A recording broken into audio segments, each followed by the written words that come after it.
საღამო მშვიდობის. ძალიან დიდი მადლობა, რომ შემოგვიერთდით და დაინტერესდით ამ თემით. მე ვარ iFact-ის ჟურნალისტი და დღეს გასწავლით, როგორ შეგიძლიათ დააკვირდეთ გემებს და ტანკერებს. ჟურნალისტური გამოძიება ტანკერ სილვარზე iFact-მა ჩაატარა. ირკვევა, რომ ტანკერი პანამის დროშის ქვეშ დაცურავს. რომელიც რუსულ ჩრდილოურ ფლოტთანაა დაკავშირებული. ამაზე ვრცელი ჟურნალისტური გამოძიება iFact-მა მოამზადა. ტანკერზე მყოფი ნავთობის წარსულთან დაკავშირებით ძალიან დიდი გამოძიება ჩაატარა iFact-მა.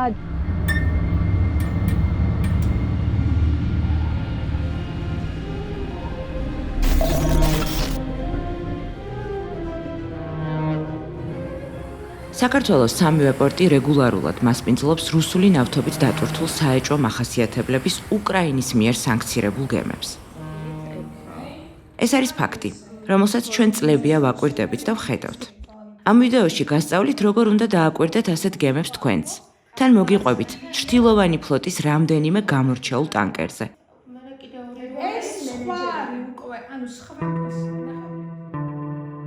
რა არის ჩრდილოვანი ფლოტი? უკრაინაში ომის დაწყების შემდეგ, როგორც ვიცით, დასავლეთის ქვეყნებმა რუსეთს დაუწესეს არაერთი სანქცია და მათ შორის სანქციები და შეზღუდვები გავრცელდა რუსულ ნავთობზეც. ეს იქნებოდა ემბარგო, price cap-ი ეგრეთ წოდებული, რაც ნიშნავს მაქსიმალურ რა ღირებულებითაც შეიძლება გაყიდულიყო რუსული ნავთობი. და აი ამ შეზღუდვების გვერდისავლისთვის რუსეთმა უკრაინაში ომის დაწყების შემდეგ შექმნა ჩრდილოვანი ფლოტი, რომელიც ასობით ტანკერისგან შედგება. ამ ტანკერების ამოცნობა უნდა ვიცოდეთ. ჩრდილოვანი ფლოტის გემები ძირითადად არის დიდი ხნის, ანუ არის 15+ წლის. ხშირად თიშავენ ტრანსპონდერს, ანუ სიგნალის გადამცემ მონაცემებს, აყალბებენ კოორდინატებს. ასევე ძალიან ხშირად მათ არ აქვთ ისეთი ორგანიზაციების დაზღვევა, რომელიც არ არის კეთილსინდისიერი. ეს არის რაღაც ეს მთავარი მაჩვენებლები, რომლითაც შეგვიძლია ხოლმე სულ პირველად ამოვიცნოთ ჩრდილოვანი ფლოტის გემი. ამასთანავე უნდა დავაკვირდეთ, რამდენად ხშირად იცვლის სახელს, დროშას და ვინ არის მისი მფლობელები ან მმართველი კომპანია. ცალკეული მაჩვენებლებით ამას ვერ შევაფასებთ. ეს ყველაფერი უნდა შევაფასოთ ერთიანობაში და უნდა ვუყუროთ კონკრეტულად როდის, რა მდგომარეობაში ხდება გათიშვა, რამდენი ხნით არის ეს ყველაფერი, მერე სად აღმოჩნდება, მისი მონაცემები ხომ არ დახტის, რას აკეთებს, ვინ არის მისი მფლობელი. ეს ყველაფერი ერთიანობაში გვაძლევს იმას, რისი გარკვევაც გვინდა, მიეკუთვნება თუ არა კონკრეტული გემი ჩრდილოვან ფლოტს.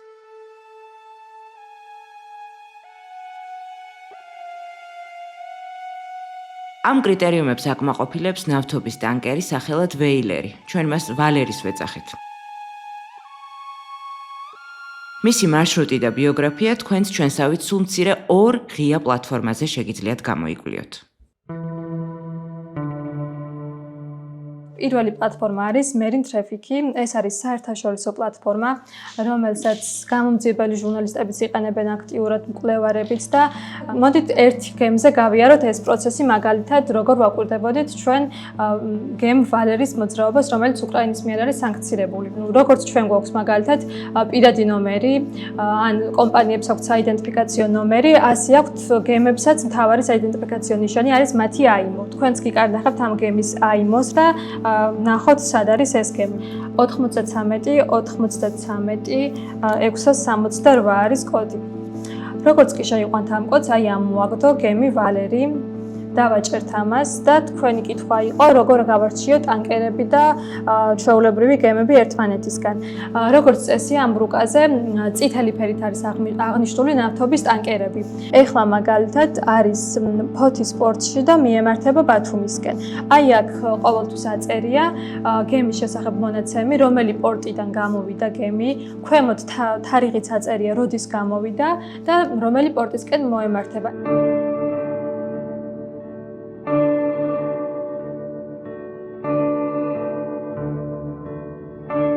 ვეილერი საქართველოს სამივე პორტს სტუმრობს. 18 წლის გემია. ასაკითის მოძველებული გემების კატეგორიაში შედის. სახელი შესვლილი აქვს წარსულში ანუკეთ რაბი ერქვა. დროშებს იცვლის ჯერ პანამის დროშის ქვეშ ცურავდა. 2021-ში მალტის დროშა დაიმაგრა. ახლა ისევ პანამის დროშის ქვეშ ცურავს. გემის მფლობელი მარშალის კუნძულებზეა რეგისტრირებული, Synergy Shipping-ი. ვალერი, ანუ ვეილერი, ქართულ პორტებს კი ხშირად სტუმრობს, მაგრამ ძნელი სათქმელია ვისთვის მოაქვს მას რეგულარულად ნავთობი. ის კი დაზუსტებით ვიცით, რომ 2024-25 წლებში ვისოლს მან ჯამში 92,000 ბარელი ნავთობი მიაწოდა. 2025 წელს ვეილერმა ნავთობის ნაწილი პირდაპირ ზღვის დაცულ ტერიტორიაზე ჩაგვიღვარა და 9 კვადრატულ კილომეტრამდე არეალი დააბინძურა.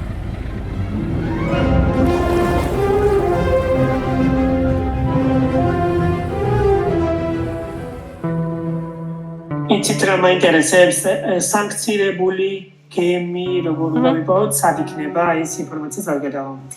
აი ეს არის უკრაინის საიტი, სადაც შეგიძლიათ მოწებნოთ. მაგალითად, მოდი ვნახოთ ვალერი, რომ ნამდვილად არის სანქცირებული. შეიყვანთ აქაც მაგალითად გემის აიმოს და აი ამოაგდო ვალერი. აქ არის ამ გემის შესახებ ინფორმაცია, რატო დასანქცირდა. შემჩნეულია თუ არა ამ AIS-ის, ანუ ნავიგაციის გათიშვაში და წერია, რომ შემჩნეულია, რომელ პორტებს სტუმრობს, აქვე შეგიძლიათ ნახოთ ეს. აქვე ირკვევა, რომ დასანქცირებულია ვეილერის კაპიტანიც, რუსი ოლეგ პოლეშკო. მას უკრაინის დაზვერვა ნავთობის მატყუარა პრაქტიკით ექსპორტს ედავება. როგორ ვამოწმებდით, რომელ პორტში რომელი გემი დგას, ისევ იგივენაირად ამ სერჩში ჩავწერთ მაგალითად ყულევის პორტი არის საინტერესო განსაკუთრებით ბოლო პერიოდში ჩვენი ყურადღების ცენტრისაც საერთაშორისო მედიის ყურადღების ცენტრშიც მოხდა არაერთხელ. ვაჭერთ live maps და აი აქ ცოტა შეგვიძლია მოვაახლოვოთ. ეხლა აქ არ დგას არც აქ არ დგას ნავთობის ტანკერი. ყულევის პორტი ჩრდილოვანი ფლოტის ერთ-ერთი მნიშვნელოვანი მასპინძელია. თვითონ აი ფაქტმანო ჩვენ გემების დაკვირვება ნოემბერში დავიწყეთ და ნოემბრის შემდეგ სულ მცირე 20 ისეთი გემი ვიპოვეთ, რომელიც ჩრდილოვანი ფლოტის წევრია. ამ 20 გემიდან სულ მცირე 12 იყო ყულევის პორტში შემოსული და იქ დაცალა თავისი ნავთობ პროდუქტები. ეს არის მხოლოდ ის ნაწილი გემების, რომლებიც ჩვენ შევამჩნიეთ, გამოვიკვლიეთ და შესაძლებელია ეს ციფრი იყოს 2-ჯერ, 10-ჯერ, ან რა ვიცი, 15-ჯერ მეტიც კი. მაგალითად ატლასთარი, რომელიც დაზუსტებით ვიცით, რომ რამე ტრანზიტული პროცედურებისთვის არ შემოსულა საქართველოში. მან ნავთობი პირდაპირ ქართულ კომპანიას შემოუტანა და ესეც, ანუ ანალოგიურად გზაში აყალბებდა რამდენიმე დღე ქრებოდა მონაცემებიდან. ამასთანავე საკმაოდ ძველი არის, ცუდი დაზღვევა აქვს. ანუ ყველაფერს ერთად კომპლექსურად აჩვენებდა, რითაც შეიძლება რომ ვთქვათ, რომ ეს გემი ნამდვილად ჩრდილოვანი ფლოტის არის და ის გემი არათუ პრობლემოთ მივიღეთ, არამედ ნავთობი ქართულ კომპანიას შემოუტანა, რომელმაც მერე ის გაყიდა. ერთ-ერთი ესეთი ძალიან ნაცნობი გემი იყო, რომელსაც დიდი ხნის განმავლობაში ვაკვირდებოდი, იყო ბავლი, რომელიც რუსეთის დროშის ქვეშ ცურავდა, რომელსაც რუსი მფლობელები ყავდა, მართველი კომპანიაც რუსი იყო და საქართველოში 2025 წელს მინიმუმ 6-ჯერ მაინც შემოვიდა. ყველა შემთხვევაში, როდესაც ის შემოვიდა, თითქოს მას ნავთობი მოქონდა ტრანზიტული ტვირთად, რომ აქ უნდა დასაწყობებულიყო და შემდეგ წასულიყო სომხეთში. ჩვენ ეს დაზუსტებით არ ვიცით, ეს ნავთობი სად მიდიოდა.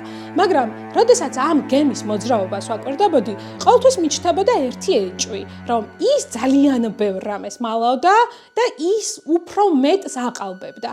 ამ გემთან ერთად იყო მისი პარტნიორი გემიც, მოდი ესე ვთქვათ, რომელსაც კარაკუზი ქვია და ის გემიც საქართველოში შემოვიდა ამ გემთან ერთად. იგივე მფლობელები, იგივე მართველი კომპანია, აბსოლუტურად იგივენაირი მოძრაობის სისტემა. ეს გემი ჩვენთან საქართველოში შემოდიოდა პრობლემის გარეშე და ეს გრძელდებოდა მთელი წლის განმავლობაში და 2025 წლის სექტემბერში ბრიტანეთმა ეს გემები ორივე დაასანქცია როგორც ჩრდილოვანი ფლოტის ერთ-ერთი გემები. 9 თებერვალს ევროკომისიის მიერ სასანქციო შეთავაზების დოკუმენტზე დაყრდნობით რადიო თავისუფლებამ დაწერა, რომ ყულევის პორტი შესაძლოა ევროკავშირმა დაასანქციროს კიდეც. მანამდე 30 იანვრიდან 3 თებერვლამდე ჩვენ ვაკვირდებოდით უკრაინის მიერ სანქცირებულ მორიგ ტანკერს, რომელმაც ყულევში 32,000 ტონამდე ნავთობი დატოვა. მოკლედ ეს გემი ეხა რაც ვიცით ზუსტად არის ის რომ უკრაინას ყავს სანქცირებული და ვიცით რომ ამ წუთას დგას აკერ ყულევში ჩვენთან და აქ დგას უკვე რამდენიმე ანუ საქართველოს ტერიტორიაზე არის თებერვლის დასაწყისიდან შემოვიდა ძირითადად პრიმორსკის ტერიტორიიდან გამოაქვს ნავთო მანამდე საქართველოში შემოდიოდა სანქციებამდე სილვარი საქართველოში 26 წლამდე არ შემოსულა, იმიტომ რომ სანქცირებამდე მას ქართული პორტები არ სჭირდებოდა. ნახე, სილვერს 2022-დან 24 წლის ჩათვლით ფლობდა და მართავდა სხვადასხვა კომპანიები. ყველა ეს კომპანია დაკავშირებულია ერთ ირანელ ტიპთან, რომელიც არის ირანის მაღალჩინოსნის შვილი. ლაპარაკია ირანის სულიერი ლიდერის მრჩეველის ალი შამხანის შვილზე. შამხანის სიკვდილი მისივე სულიერი ლიდერის აიათოლა ალი ხამენეის სიკვდილთან ერთად დადასტურდა 2026 წლის 28 თებერვალს ამერიკა-ისრაელის სამხედრო ოპერაციის დროს. გავლენიანი მამის შვილმა შექმნა გემების ქსელი, ხომალდები, მმართველი კომპანიები და ფიქტიური სტრუქტურები, რომლებიც გამოიყენებოდა რუსული და ირანული ნავთობპროდუქტების გაყიდვიდან მიღებული მილიარდობით დოლარის გასათეთრებლად. ესე იგი, დასანქცირდა არა მხოლოდ ნავთობის გადატანის და ასე შემდეგ ამის გამო, არამედ იარაღის გადატანის გამოც. ანუ ნავთობი, იარაღი, გაყალბება, გათეთრება. ეს დასანქცირებული არის ამერიკის და UK-ის მიერ. და European Union-ის მიერაც ყოფილა. ეს ჩვენი გემი თურქეთიდან წავიდა რუსეთში, პრიმორსკში, მაშინ ნოვოროსიისკში შევიდა, შეხედა 24-ში შევიდა. აქ მე გაჩნდა 27-ში, ესეთი რაღაცა მიწაზე გადახტა 29-ში. და 29-დან, ანუ აქედან 17 საათის განმავლობაში, ნუ ისევ არ არის არაფერი ესე და პირდაპირ 17 საათში ჩნდება საქართველოს ტერიტორიაზე.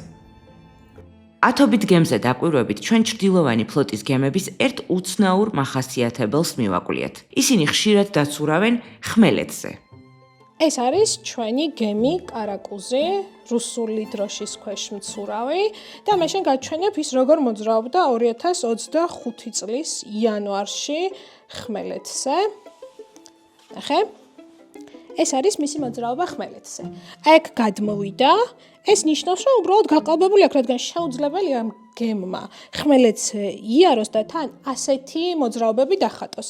ეს რეალურად იმას ნიშნავს, რომ აქ კი არ არის გემი, სადღაც სხვაგანაა. ყოველთვის, როდესაც მონაცემები არის გათიშული და ტრანსპონდერი არ გადმოგცემს მათ ინფორმაციას, სად არის, ეს ნიშნავს, რომ ის ამ დროს რაღაც არალეგალურს აკეთებს. ყოველ შემთხვევაში 90%-ში მაინც, მხოლოდ შეიძლება 10% დავტოვოთ ისეთი, როდესაც რეალური საფრთხის ქვეშ არის, ან სისტემას აქვს პრობლემა და არ გადასცემს ინფორმაციას. ქართული ნავთობის ფენომენი მართლაც უცნაურია. 2025 წელს ეროვნული სტატისტიკის სამსახურმა დათვალა, რომ საქართველოში ნედლი ნავთობის 98% რუსეთიდან შემოვიდა. ამ ფონზე ჩვენ პროგრესულად ზრდიდით ადგილობრივი ნავთობის ექსპორტს. 2023-25 წლებში 234,000 ტონა ნავთობი გავგზავნეთ მალტაში, გიბრალტარზე, შვეიცარიასა და საბერძნეთში. მაგალითად, ნავთობი შეიძლება რომ შემოიტანონ და დაასაწყობონ. ხო, თქვა შემოიტანა რუსული ნავთობი და დაასაწყობა. მერე შემოიტანა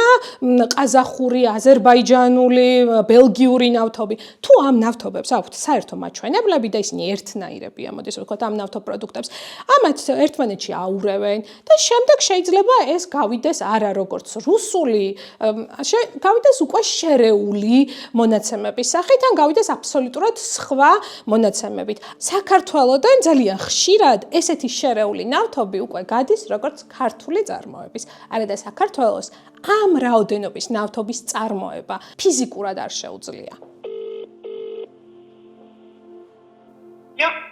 თამნა გამარჯობათ. საზღვაო სააგენტოში თქვენ სწორად გირეკავთ ხომ? არა. აღარ ხართ აღარ ვარ. ვინ არის შეგიძლიათ გითხრათ ახლა ნომერი რომ მოგცეთ? არა. მოგესალმებით. თქვენ დაუკავშირდით საზღვაო ტრანსპორტის სააგენტოს. ქართული პორტების სანქცირებული გემებისგან დაცვა საზღვაო სააგენტოს აქვს დავალებული. სწორედ ამ უწყებამ უნდა აკონტროლოს, როდის რა გემი შემოდის საქართველოს წყლებში. ჩვენ საზღვაო სააგენტოსთან რთული ურთიერთობა ჩამოგვეყალიბდა. გამარჯობა, საზღვაო სააგენტოს პირთან სწორად ვეკავ ხომ? მე გიკავშირდებით ონლაინ მედია iFact-დან, თქვენთან გვაქვს რამდენიმე კითხვა. ოღონდ ხა პიარი არის ყოფება ტელეფონთან და თუ დაბელოდებით სააგენტო იძახის, რომ არ შემოსულა ისეთი გემი, რომელიც პირდაპირ სანქცირებული იყო, მაგრამ არაფერს ამბობენ იმაზე, რომ უკრაინის სანქცირებული გემები საქართველოში, კვირაში ერთხელ შემოდიან.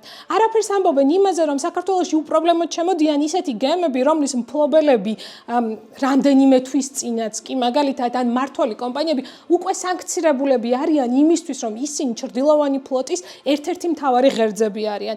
არაფერს ამბობენ იმაზე, რომ საქართველოში შემოდის ისეთი გემები, რომლებსაც გზაში შეიძლება 30 დღე ჰქონდა გათიშული მონაცემები. არაფერს ამბობენ ამ ყველაფერზე. უბრალოდ ცდილობენ გვიპასუხონ იმაზე, რომ აი საქართველოს პორტში, როდესაც მოვიდა, მას ჩართული ჰქონდა სიგნალი. კი ბატონო, პორტში აუცილებლად ექნება ჩართული სიგნალი, მაგრამ რა ხდებოდა მანამდე გზაში? ჩვენ ამას ვეკითხებით, ისინი არ გვპასუხობენ. მეორე საიტი, რომელიც ახლა უნდა გავიაროთ. ეს არის Global Fishing Watch-ი და რაში გვეხმარება ეს საიტი? თუ Marine Traffic-ზე ვნახულობთ, რომელი გემი რომელ პორტში დგას ან როგორ გადაადგილდება, მაგრამ არ ჩანს იქ, როგორც გითხარით, განსაკუთრებით თუფასიანი ვერსია არ გაქვთ, თუფასო ვერსიაში არ ჩანს მისი წარსული ისტორია. და ამაში გვეხმარება ზუსტად ეს მეორე საიტი ამის გაგებაში. აი აქ Explore Map რომ აწერია, ესე იქნება სავარაუდოდ თქვენთანაც ინტერფეისი ხომ ასეა. ამას რომ დააწვევით, კიდევ Explore Our Maps დააჭერთ. აქაც ხედავთ Search-ის ღილაკს, ხომ ასეა? ამ საიტზეც ვეძებთ გემებს თავიანთი საიდენტიფიკაციო ნომრით, ანუ აიმოთი. მაგალითად, ვნახოთ ეს ჩვენი გემი ვალერი. გიკარნახებთ კოდს და თქვენს შეგიძლიათ იგივე კოდით ჩაწეროთ. 93 93 668. და აი აქ არის პორტები, რომლებსაც სტუმრობდა და აი ბოლო პერიოდში რომ გითხარით, რომ ეს გემი მხოლოდ რუსეთს საქართველოს შორის მოძრაობს, აქაც ჩანს, რომ აგერ ფოთის პორტი, ნოვოროსისკი, ფოთი, ნოვოროსისკი და თარიღებით წერია, როდის სად იმყოფებოდა.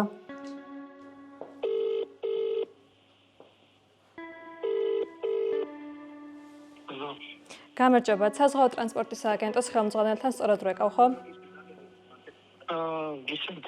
მე გიკავშირდებით iFact-დან, თქვენთან გვაქვს რამდენიმე კითხვა.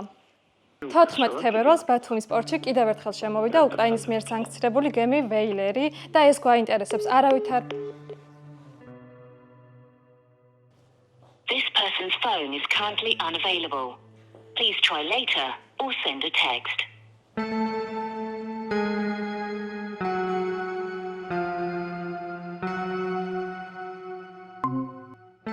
ვეილერი საქართველოს წყლებში და ამჯერად უკვე ფოთის პორტში ბოლოს ჩვენი ტრენინგის ერთ-ერთმა მონაწილემ აღმოაჩინა 26 თებერვალს.